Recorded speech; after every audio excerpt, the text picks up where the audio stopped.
Hello guys, my name is Mike, and with the Euros just around the corner I thought it'd be a fun experiment to see who FIFA 21 predicts will win Euro 2020. But first, some housekeeping. In order to get this to work properly I had to tweak some things, one of them being that FIFA only has the option for a 16 or a 32 team tournament, not a 24 which is what the Euros is, so thanks EA. So in order to get this to work I simply had to put the 4 teams in their own group, in their own league, and just simulated those games to get our group results, if that makes sense. The other problem is, for whatever reason, 4 of the teams involved in the actual Euros aren't actually in the game as national teams. The players are, but the countries aren't. Those 4 teams are North Macedonia, Slovakia, Ukraine, and somehow World Cup finalist Croatia.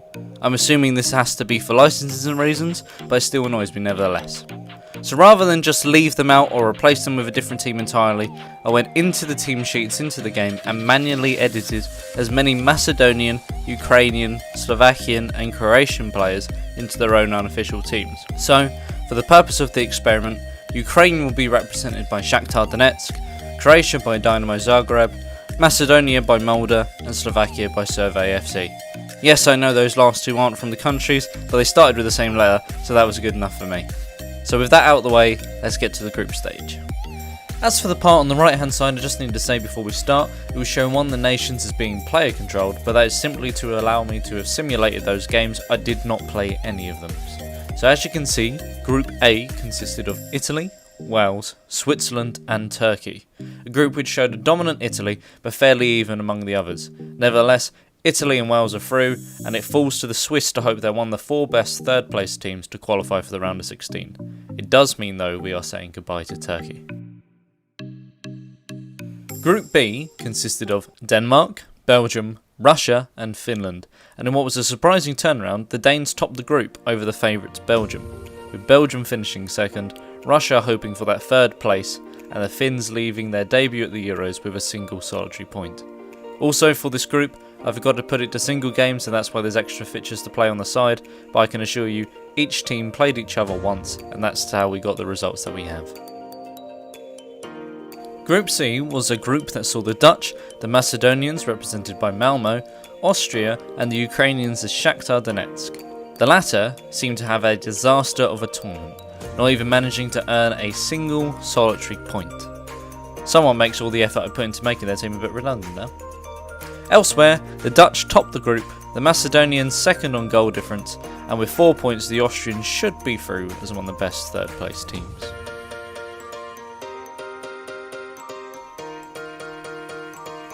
Group D was home to Scotland, Croatia, the Czech Republic and my own country of England. However, similar to the Ukrainians, the Croatians, the World Cup finalists of 2018, will be bowing out of the tournament in the group stage, only managing 3 points when they beat Scotland. The Scots themselves sit 3rd, and the English and the Czechs both sit on 6 points apiece, with England going through as top on goal difference. Group E was another group for shocks, as it saw Spain only manage to garner 2 points from a group that contained Poland, Slovakia and Sweden, a tally that would probably not see them qualify as one of the best 3rd place teams, an absolute disaster from the Spanish point of view. Elsewhere, Poland topped the group, with the Swedes finishing 2nd and the Slovakians finishing 4th, only managing the single point, which was a draw against the Spanish. And now to the final group, Group F. This is widely regarded as one of the toughest groups in real life, with the powerhouses of Germany, Portugal, France, and while not a powerhouse in their own right, a young and exciting Hungarian team that shouldn't be underestimated. Unfortunately for them here though, they could only manage a draw against the Portuguese, which sees them eliminated in the group stage with only 1 point. Germany was dominant, winning 3 games from 3, the Portuguese 2nd, and France finishing 3rd respectively.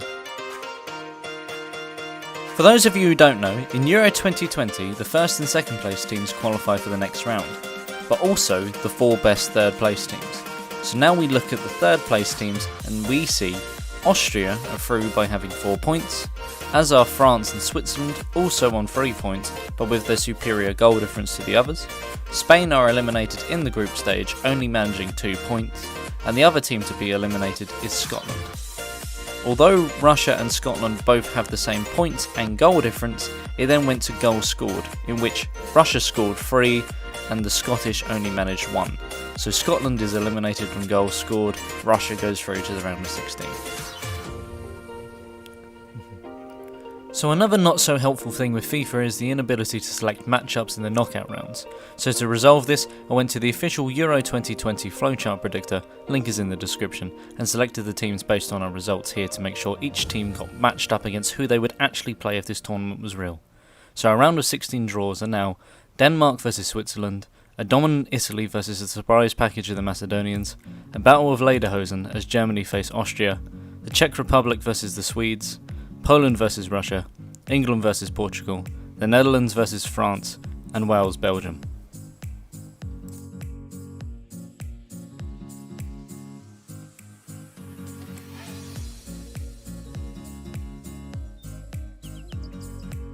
The first game of the round of 16 kicked off with the Danes versus the Swiss.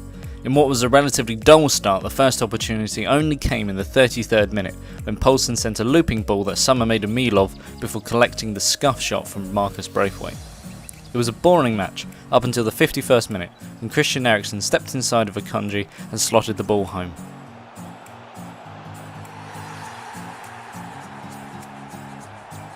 But the Danish lead did not last. Mbarbo on the near side floating a ball where Severovic's shot was saved by Schmeichel before the rebound being sent home by Denis Zalkia, equalising for the Swiss. This game was bound for extra time. Indeed, it was now the Swiss asking the questions, as Mbolo in the 100th minute forced a good save from Kasper Schmeichel. His opportunity would later come though, as 10 minutes later, as Mbolo chased it past the Swiss defender before firing it home with 10 minutes to spare. And as the full-time whistle blew, the Swiss that were 1-0 down found themselves 2-1 victors and on to the quarter-finals. Heartbreak for Denmark. Full-time, Denmark 1, Switzerland 2. Our second knockout game saw the dominant Italians facing the Macedonians. Now this was a boring match, with the Italians so dominant in their group stage, yet they failed to register a shot before half-time. Indeed, it wasn't until the 62nd minute when Elmas had this opportunity, but pulled his shot wide. In the 80th minute, the Italians finally mustered an attack as Chiesca's header forced the Macedonian keeper into an important save. The Italians again had a golden opportunity to win the game with a final kick, as Locatelli was able to turn but his shot was wide. Extra time once again. Disaster struck for the Macedonians in the 92nd minute, as Elmas was shown a straight red card for a horrendous tackle.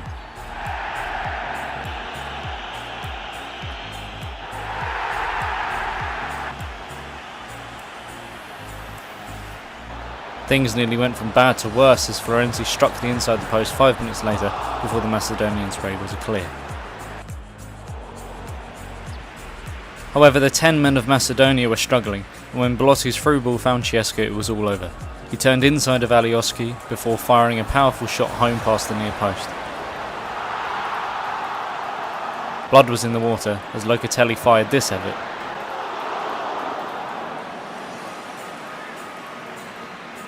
And the resulting corner being taken short, with Chiesca lofted a ball to find Francesco Akabi to end Macedonian hopes. The Macedonian dream was ended.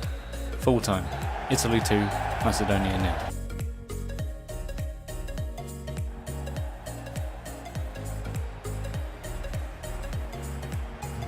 The fourth game of the round of 16 saw a clash of neighbours as Germany faced Austria. It was a fast start for the Germans, as Gosens found himself in space, the Germans punishing the Austrian defence in just 18 minutes.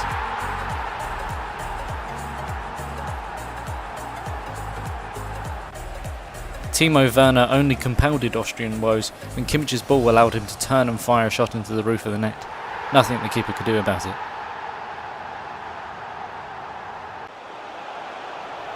Kimmich nearly added a goal for himself in the 74th minute, with his effort crashing off the post.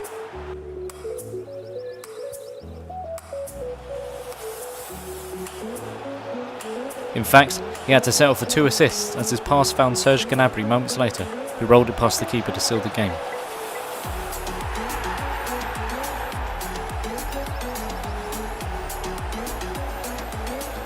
Full time, Germany 3, Austria 0.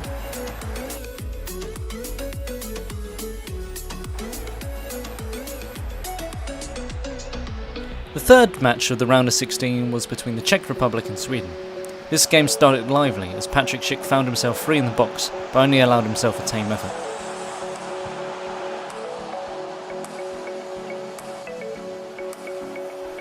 Olsen was called upon once again as he was forced into saving a powerful shot from Thomas Souček before collecting the resulting corner.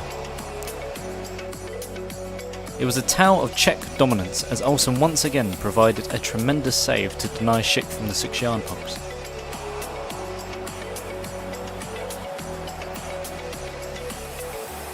Again, Olsen was called upon to parry aside Dardia's powerful effort.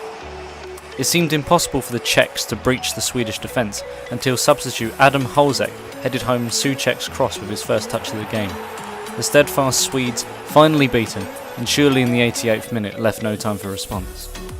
As the full-time whistle blew, the Swedes were out, and a dominant Czech performance saw them win out 1-0. Full-time, Czech Republic 1, Sweden 0.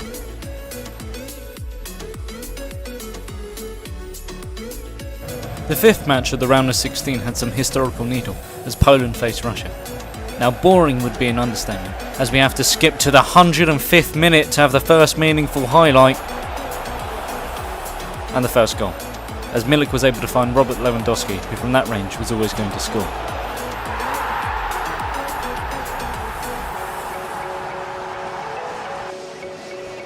It seemed as if the game was done, until in the 121st minute, Ozdov found Zuber, whose powerful effort beat Szczesny at his near post.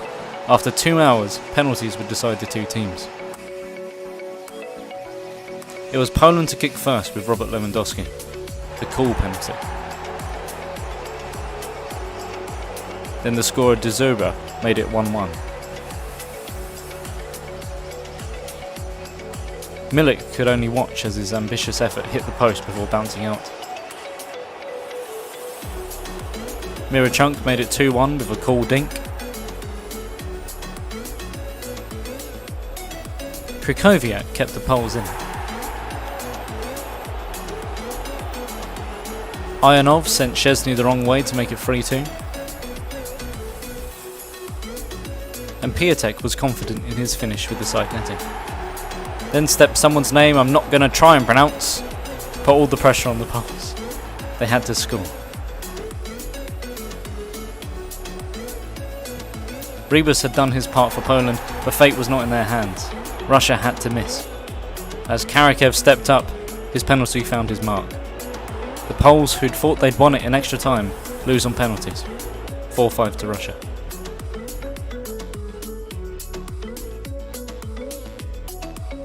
Match number 6 was one of the ties of the round, as England faced Portugal. This fixture remembered of course by the controversial match-up at the 2006 World Cup. And no, I'm still not over it. This game started lively with Jordan Henderson forcing a good save from Patricio. It was a relatively quiet game, punctuated as Marcus Rashford fired his shot at Patricio rather than attempt to pass to his teammates. It was almost calamity from Portugal as both Patricio and Guerreiro stumbled over each other to try and clear Kane's headed attempt. In the 85th minute, it was the man's name yet again, but for a very different reason, as Guerreiro danced inside of both Jordan Henderson and Conor Cody before firing a rocket into the far side of the net. And with that, the final whistle blew. Football would not be coming home this time, as it reached full time. England 0, Portugal 1.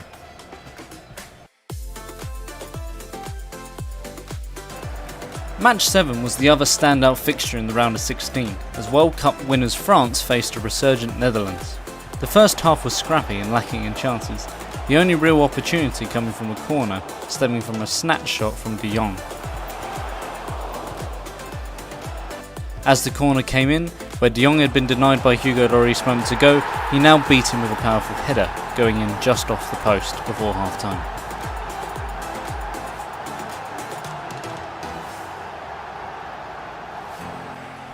As the second half kicked off, Didier Deschamps' team talk clearly had an effect, as N'Golo Kante, of all people, collected a short corner before dribbling past the Dutch defence and sending it in on the second attempt.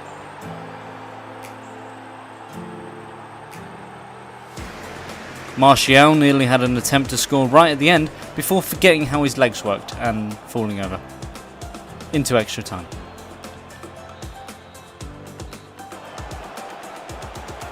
Memphis Depay forced a good save from Hugo Lloris in the 110th minute, but that was that. Penalties were bound again.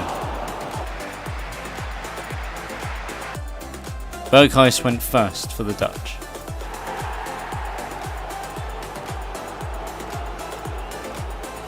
Martial matched him.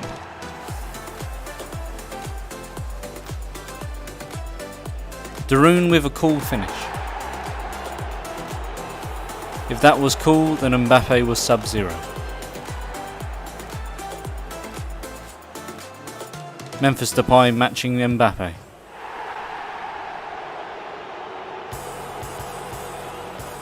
Griezmann attempted a Panenka but could only watch as it hit the post.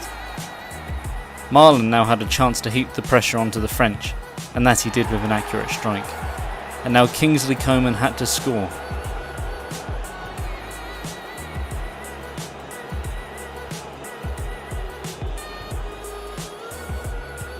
And Citizen denied. The World Cup winners of 2018 out in the round of 16 by the Netherlands. Full time, Netherlands win 4-2 on penalties.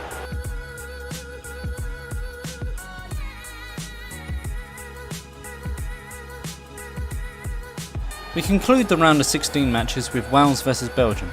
The last time these two teams met was at Euro 2016, where Wales surprisingly went out 3-1 victors. It only took 5 minutes for Dries Mertens to already test Wayne Hennessy's glove. The shock was to strike again when in the 12th minute, Williams' cross was followed in at the far post by Gareth Bale.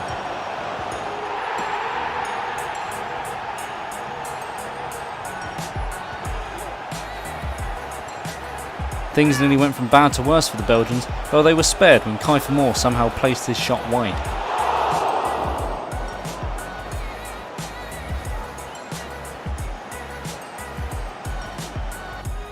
By the 40th minute, the Belgians had grown into the game, and when Lukaku had his shot saved, Kevin De Bruyne was there to pick up the pieces, sending his rebound home with a header. My recording corrupted, but I was able to recover, and as you can see, the Belgians became quite dominant. Extra time came and went without many chances, and for the third time already, penalties would decide the two teams. Which I would have loved to have showed you, but my capture corrupted again, until the end when Dries Mertens scored the winning penalty for Belgium. Belgium winning 3-1.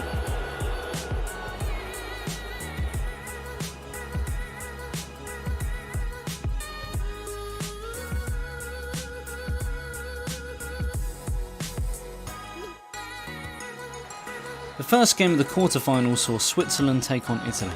In the previous match it took 80 minutes for the Italians to register a shot on target, but only 17 here, as Immobile's low shot forced a keen save from Jan Sommer.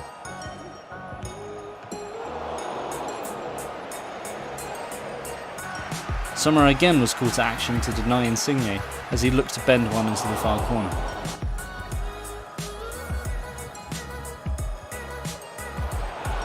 Up until now, the Swiss had not had a real chance. That was until Severovic was able to find Itten, who beat Donnarumma. The Swiss, against the run of play, leading at half-time. Into the second half, and it seemed as if the Swiss had lit a fire beneath themselves, as 10 minutes in, Granit Xhaka found an unmarked Denis Zakaria, whose volley crept in with the help of the post to make it 2-0. The Italians' resolve had collapsed, with their only chance stemming from Insigne again looking to bend one, but again his shot was wide.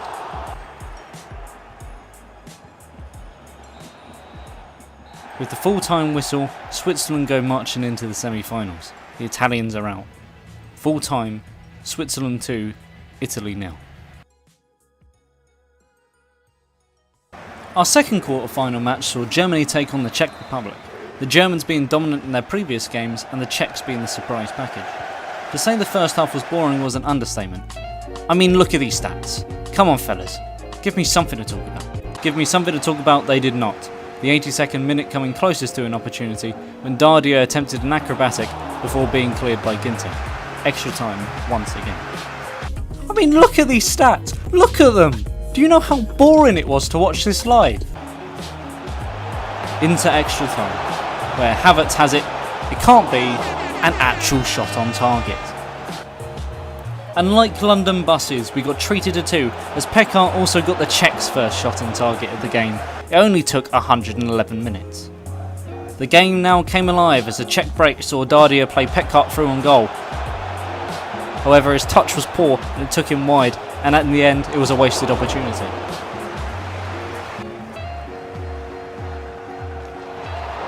The resulting corner was cleared, but only as far as Masopust. We found Krau, who found Petkart, whose lovely dink ball was headed in by Kadabik in the 122nd minute. Who said scripting doesn't exist?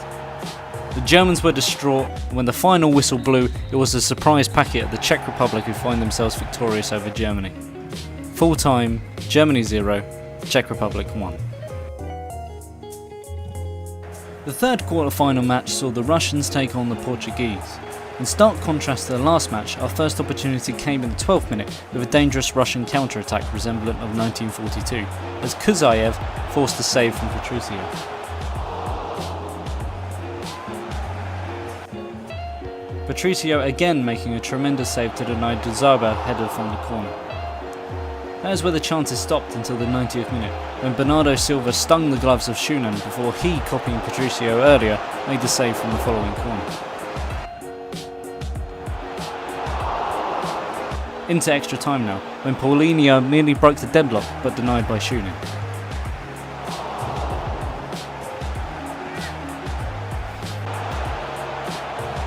In the second half of extra time, Schunan again was relied upon to make a double save to keep Russia level. And that leads us to penalties once again.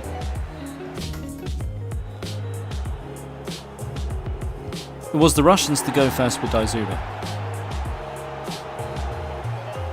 Andre Silva matched him.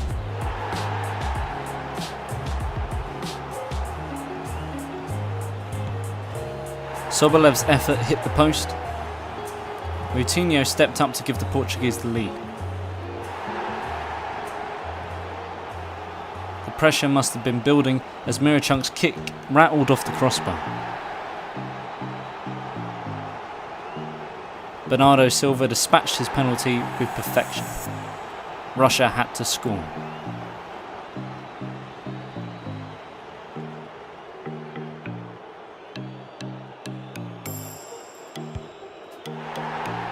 Ionev had done his part, but now it fell to Chernin once again to keep the Russians in the match.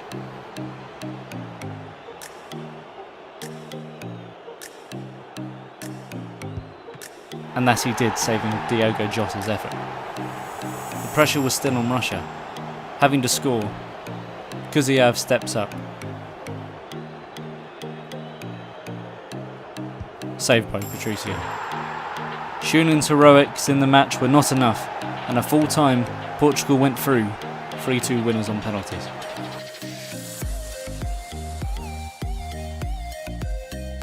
The final quarter-final was a battle of the Benelux, as the Netherlands faced Belgium.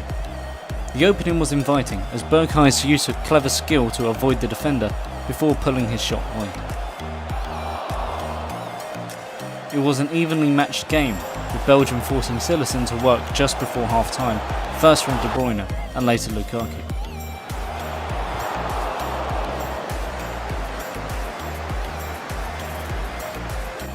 Into the second half now, and Courtois and the Belgian goal made a stunning save to deny Gigi Wijnaldum.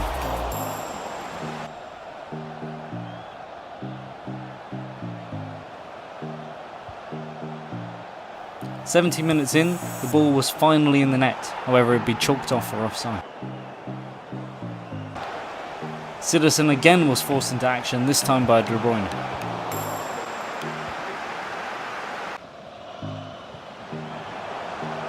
But he would not be denied for long, his header breaking the deadlock with just 5 minutes to go. The Dutch needing to attack came close with this effort from de Jong.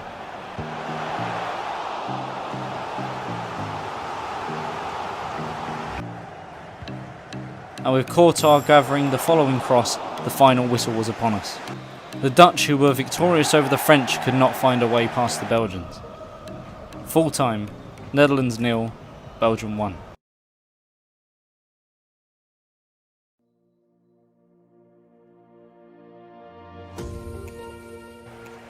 We kick off the first semi-final with Switzerland versus the Czech Republic, both of these teams arguably far exceeding their expectations. The game certainly started interesting as Severovic decided to test the laws of physics.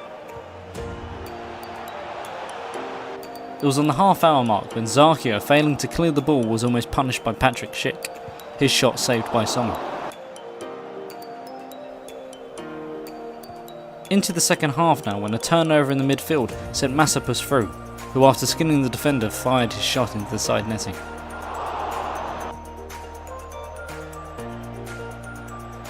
It was Masopust once again in the action as he collected the ball before being brought down in the box by Rodriguez. Upon review, it was a certain penalty.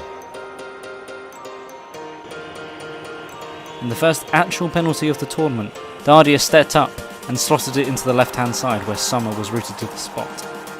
The Czechs nearly doubled their lead with Patrick Schick having the room to turn and shoot, but again saved by Sommer. The referee blew for full time and that ended Swiss dreams. Full time, Switzerland 0, Czech Republic 1. All eyes were now upon the remaining semi-final, where Portugal would take on Belgium. A fast-paced start as Yuri Tillemans made space in the Portuguese box and picked out Dries Mertens, who fired in an emphatic volley.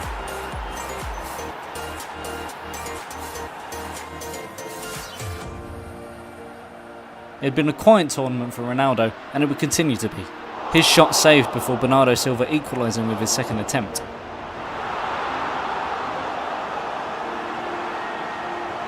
He also manhandled one of our cameras. Guerreiro came close for Portugal in the second half, but his effort wide and over.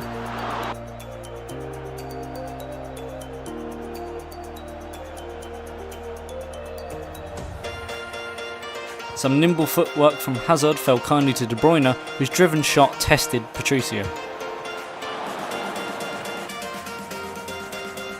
Once again, I've lost how many times this tournament that this has happened, but the game is going to extra time.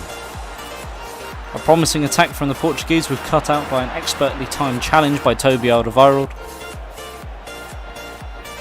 Hazard, again on the ball with dazzling feet, turned the Portuguese defence inside out before finding Romelu Lukaku. A messy finish to be sure, but with the final kick of the game, the Belgians weren't complaining.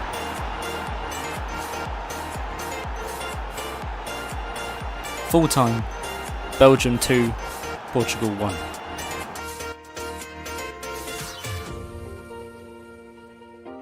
And here we are, all eyes are on Wembley for the final between the Czech Republic and Belgium.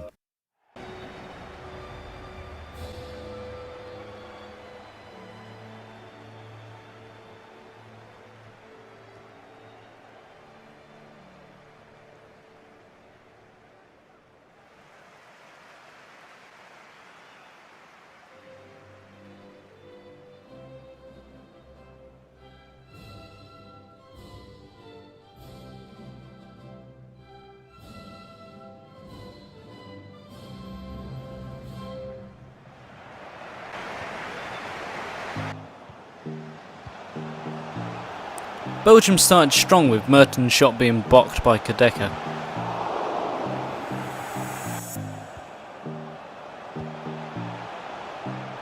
Moments later, a swift Czech break saw Czech talisman Dardia cut back to Schick unmarked in the box, who drove in the opener.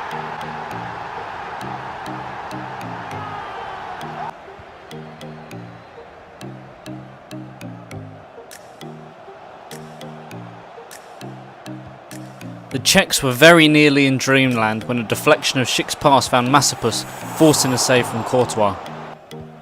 The second half now, and Romelu Lukaku came inches wide to level it with his header from a Belgian corner.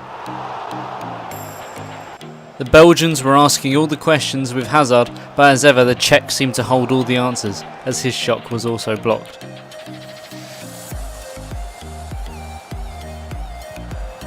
The surprise player of the tournament in Dardia again caused trouble for the Belgians with a stinging shot that nearly caught out Courtois.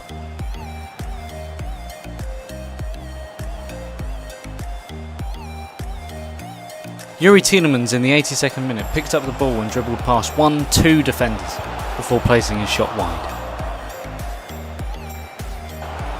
The Belgians were desperate. This ambitious effort from Lukaku, however, even if it had gone in, it would have been offside. And with that, the final whistle, the Czechs have done it. Against all the odds, the Czech Republic are champions of Europe. Patrick Schick, the winner, and the Czechs beating Sweden, Germany, Switzerland and now Belgium to crown themselves the kings of Europe. Final score, Czech Republic 1, Belgium 0. So that's been FIFA 21 predicts Euro 2020. Who would have guessed the Czechs would be the winners? I certainly hope, however, that the tournament in real life is a bit more exciting than this. I don't know how many times the game went to penalties or extra time or sorted by the odd goal. So hopefully it's a bit more exciting than that. Nevertheless, I hope you guys enjoyed. I had a lot of fun making this, and it's the first time doing something like this, so if you have any feedback, then I'd more than welcome it. If you'd like to see more, perhaps for the Copa America, then please let me know. And also, who do you think will win the Euros? I've been Mike, and I hope you have a wonderful day.